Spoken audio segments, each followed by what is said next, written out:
Grace and peace be with you on this day. Now, in biblical days, tribes would set up camp close to a water source to dig a well that, taps an underground source of water. And, to actually dig these wells was rather hard work. And it wasn't really an exact science. But whoever dug this well did an amazing job, because Jacob, you might remember from the book of Genesis, is the son of Isaac. So that is a good 1,800 years before Jesus. So this is a well that lasted a good almost 2 millennia, if you think about it. And for those of you who have been to Israel, you'll know that there's people out there who will say that this is Jacob's well right here. And, we kind of smile and we tilt our head because we don't really know if Jacob's well is there or not. But if it is, it actually only has a few inches of water in it. It's no longer as deep as it used to be. And that is mostly because everything has changed, of course, with all the use of that land. But well water is known to have sediment in it, sediment from limestone. And so consequently, wells had to be very, very deep so the sediments could settle towards the bottom and the clear water could be towards the top. So consequently, when the Samaritan woman came to draw water at the well, she would have to drop her bucket several feet because it is a deep well. But it would stop at the very top, and that clear water that will come up would be very sweet and would be very, very clean. Now, let's think about what was happening at that moment. Jesus came, and according to the passage, he was tired. He was tired from his journey. And I'm assuming that he must have been a little bit overheated as well. And then around noontime, when the sun is at its peak, the woman came and he asked her for a drink. Now, notice the parentheses that is provided for us there. It says, his disciples had gone into the town to buy food. Now, why does that matter? What's important about that? Like, why would I care if the disciples went to Piggly Wiggly to buy food? Right? Well, it's basically because he's a rabbi. And the tradition of that time was that the disciples, the followers, those that sat at his feet to learn, would be taking care of his every need. And so if Jesus needed water, one of his disciples would have gotten water for him. But because none of them were there, he then needed to ask the woman. And then notice that the woman, what she does is she immediately draws the boundary. She points to the boundary that was there between Samaritans and Jews and between men and women. And she says, you are a Jewish man and I'm a Samaritan woman. What are you doing talking to me? What are you doing asking me for water? So that kind of shows in this woman a little bit of character. It shows in her some strength that she's able to talk to a man and to say, hey, stay in your lane. I'm going to stay in my lane, you stay in yours. And so then Jesus goes ahead and tells her, if you knew who was talking to you, you'd be asking him for water because he would give you living water. And so here we have Jesus proclaiming his divinity to her. And yet, how does she respond? She kind of responds with a little bit of sarcasm. She goes, are you greater than Jacob, who dug this well that's been here for 2,000 years? Like who are you to be proclaiming such divinity? And so the woman that we have before us is a strong woman. It's a woman that knows how to stand up to men. And this was a patriarchal society, a society where men treated women as property. Now, I want to highlight that when we were at Bible study and we're looking at this passage, several of the people at the Bible study started to claim that, she was a woman who had 5 husbands, so therefore she had been around, and, she knew her way around, and they kind of gave her this air of being this type of woman who knows how to swing her hips, and I kind of had to look at them and say, you guys you're forgetting history. You're forgetting the context of history. Women in those days were considered property, and they were given away in marriage as young as the age of 12, sometimes even younger. And they had no choice as to who was going to be their husband. No choice whatsoever. And then on top of that, when her husband died, she was passed on to one of the brothers and one of the relatives, and sometimes to some of the neighbors. Often it was the case that sometimes women would be traded for other things. If you let me plow that field over there and do my harvest in that field, that empty part of your land, you could have my wife. So you could see what's going on here. So the fact that she had 5 husbands is not so much a statement about her loose ways as it is about how often she was traded and passed on from man to man. So Jesus looks at her and he sees her for all that she is. And we could take it literally and say, well, Jesus was a bit overheated, he was tired, and he needed water. But then if you take a look at the rest of the passage, and if you go home and continue reading it, to read it in its entirety, there's no mention of him even drinking the water. There's no mention of him saying, hey, thanks for the water. Hold on a second. I need to chug this down. They end up having a conversation. So consequently, asking for water was a hook for the conversation. It's not so much that he needed the water, is that she needed the conversation. She needed to have this encounter with him. And then, unlike other rabbis from his time, Jesus does not consider her unclean. He doesn't say, oh, you're a Samaritan, get away from me. No, it doesn't even come up. And unlike other men from that time, he doesn't condemn her. Later on in the passage, he does mention her 5 husbands, but he doesn't say it with any condemnation, with no judgment whatsoever. It's just a statement of fact. So instead, he offers her a beautiful metaphor. He gives her this metaphor of living water. Water that once you drink it will create within you a wellspring of life that will take you to eternal life. So what's he really doing? He's offering her salvation. Again, look at history. Samaritans were not allowed into the temple, so therefore Samaritans were considered to be condemned. They were considered to not be favored by God. And so consequently, people went and said, well, listen, God doesn't really like you anyway, so why should I? You're not going to get into the kingdom of heaven, so I'm not even going to let you get into my living room. And so there was this stark separation and there was animosity between them, which you could pick up on the beginning of this passage. And so unlike the rabbis, Jesus, he's crossing that line over to her, and he's offering her salvation. Now, like most passages, my imagination is a bit overactive, and I create a mental image of the woman before him.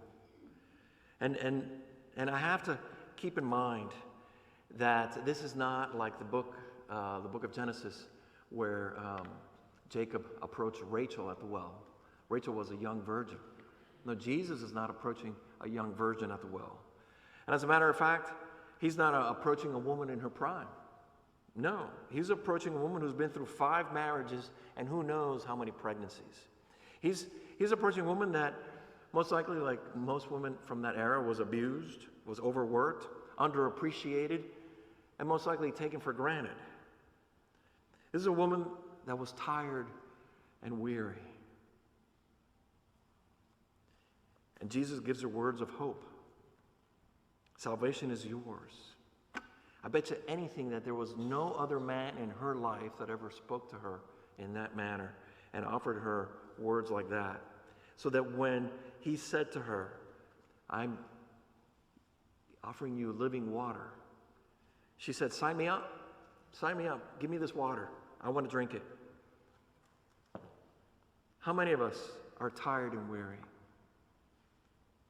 How many of us welcome words of hope in our daily living?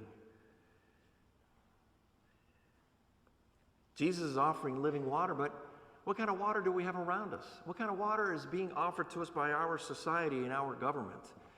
I have to tell you, one drive past Eckerd College, and we get odors of water that we don't want. It's definitely not living water. It's very, very stagnant water. And so, what kind of waters are we having? Do we have stagnant waters or do we have living water? Do we have the living water of salvation or do we have stagnant waters that keep us in some sort of petty, bickering, resentful, competitive way of living? Well, in today's world, we know that stagnant water is just, it's way too common. But we also know that all sorts of organisms and bacteria live in water. For those of us who are fortunate enough, we drink water that has been filtered and has been treated, has been made safe for human consumption. But around the world, not everybody is as fortunate as we are. I have taken several mission trips to Peru, and Peru has a lot of poverty, especially out in the countryside. And for those of you who know Peru, you may know of the Sacred Valley. Sacred Valley is this area in between the mountains, and there's some very, very small villages there. And I was in the village or the town of Urubamba, and I decided that I wanted to sit through a worship service. I wanted to go to church with the Peruvians and see what it was like. And one thing about the people who live in the Sacred Valley is that the water's not safe. It's not safe for consumption. It's not safe for drinking. And so part of the mission trip that I was in, it was to build filters that could be placed in every home, in schools, in churches, in government, in public places. And these filters were basically made of the things that they could find around the land. There was sand, and there was a series of small stones, and everything was just pressed together so that the water that was placed on top, by the time it reached the bottom, and it would take several hours, by the way, was filtered, and it was clean, and it was safe. Believe it or not, those filters, life-saving filters, they were only $25. So for $25, you can get the bucket, you can get all the materials, you can do it, and then it'd be a huge gift for a family living in poverty. And so it is at this church that I was at that this particular passage was read. And it was read in its entirety, I have to mention.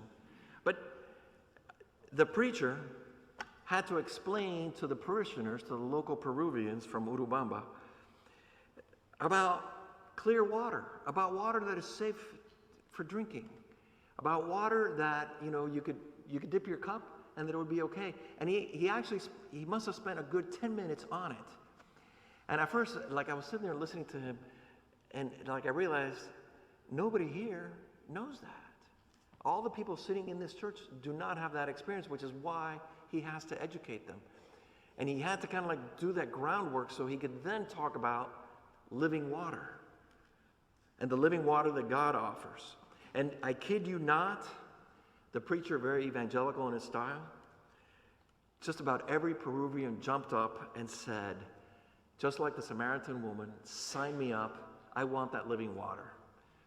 And I know it was a statement of faith. I know it was there because of their faith, but also it must have been a biological thing. It must have been a very, very real reason, given their realities about water. But we don't need to go to third world countries to find communities that are unable to drink their water. Let's just go to Flint, Michigan, or East Palestine, Ohio, where the tap water has been spoiled by our own doing. Can Jesus come into their homes and offer them living water? I bet you if it happened, they would jump up and say, sign me up, give me this water. And it's not just the drinking water that's unsafe. There's stagnant water just about everywhere. Try taking a dip in the Gulf. We know all too well the presence of algae in that water and how it's made the ocean toxic. Our new reality is year-round red tide. The question has to be asked of local government officials, when are they going to demand that sewage be no longer dumped into the Gulf waters? And the question has to be asked of the state of Florida, when are they going to demand that fertilizers no longer be used to make our grass nice and a dark shade of green? Because all that fertilizer is contributing to the algae bloom. When are we going to be able to return to our beaches without fear of coughing? I want that living water that Jesus is talking about. but I want the reality of being able to enjoy God's creation as it was intended to. Because too often I am surrounded by stagnant water that is not just, it's not good for me biologically speaking, but it's not good for my soul. And too many people dip their cup into stagnant water. Too many people have been made bitter by the stagnant water in their lives. We see it. We see it often. It's people whose levels of faith are basically non-existent. Allow me to tell you about a family that I know where the matriarch in the family reminds me of the Samaritan woman by the well. This is a woman who had a hard life, a very, very hard life. She could sing beautifully. She had a voice like Barbara Streisand's voice. It was just amazing, her voice. And pictures of her when she was young, you could tell she was stunning. She was electrifying. It would capture the eye of anybody around her. But somewhere in her life, she started to just not get a good deal, not get a good hand. And she started to have difficulty with the men in her life. She started to have difficulty with the jobs in her life. She started to have difficulty with the children. She had children that died. She had relatives that died. She had all sorts of tragedy happen to her. And then towards the end of her life, this woman who sang so beautifully and was such a stunning person, she spent the remaining years of her lives cleaning homes. And there's nothing wrong with that. It is honorable living. But what did it do to her son? It made him bitter. He started to dip into the stagnant water of his mother's misfortune, and he saw it as a reason to be angry at God and angry at everybody. And so he made it his goal to become as wealthy as he possibly could be so that he could bring his mother out of that type of living, out of that type of misfortune. But it never really quite happened. He never really got into the right business and really got into the right angle of a business. And so he too started to find himself not making it the way that he should. And so he's a man that started to drink from that stagnant water because everything that he said was negative, was bitter. He was angry at the world. And mind you, he got married and he had a very beautiful family. And one of his boys is the one who I happen to know was a shining young man, the type of person who always brings a smile to your face. And he became a nurse. And he would just go into the rooms of his patients and just lift them up with the cheerful bringing. And people would ask him, being a nurse is like hard work. You got to clean people's bottom, and you got to do all sorts of things for them that's really not very nice. And he would say, yeah, isn't it great? They're at their worst, and I help them feel so much better. And so when we would talk to this young man, at one point, somebody was celebrating how wonderful a person he was. Who did he give credit to for becoming the young man that he was? To his grandmother. He said it was because of her that he became the person that he is. So somehow or another, the misfortunes of his grandmother became living water for him. The very, very hard life that she had and the way that she lived with it became living water for him.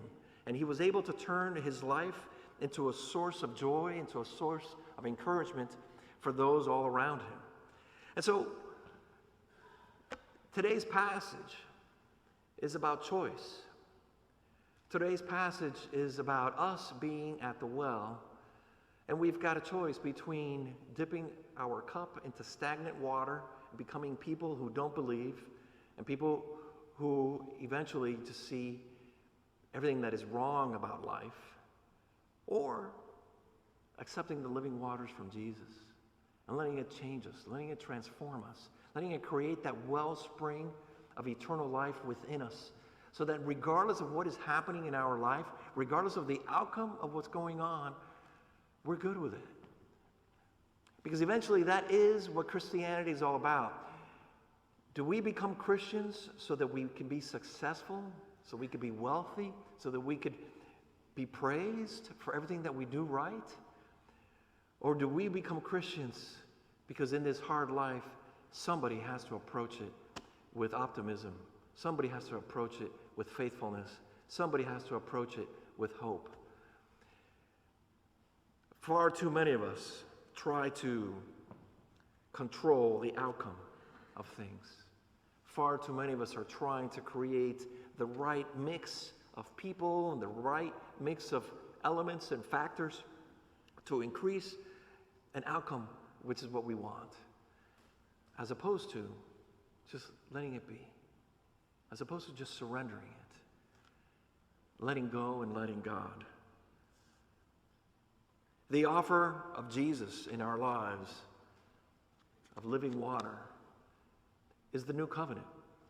It's a covenant. It's a covenant that if we were to drink from this living water and we believe in Jesus, we will become vessels of abundant love and faith. That regardless of whatever tragedy might befall us, regardless of the outcome that we cannot control, we know that it's okay. And that it's all going to be okay because God will be with us. God will walk with us. And we know that the prognosis is not good. We know that the outcome may not give us more money, may not give us more success, may not give us more luxuries. But it's okay. Because this is the best type of promise. It's a promise for the type of wealth that can never be taken away. It's that internal wealth that's deep within our hearts that makes us unshakable. That regardless of what happens, we shall not be disturbed. And we could be the rock for others to lean on. And this is what Jesus meant when he offered the living water. That we might become the type of people that believe so that others might be able to live. So sign me up. Give me that water. That's what I want to drink. Amen.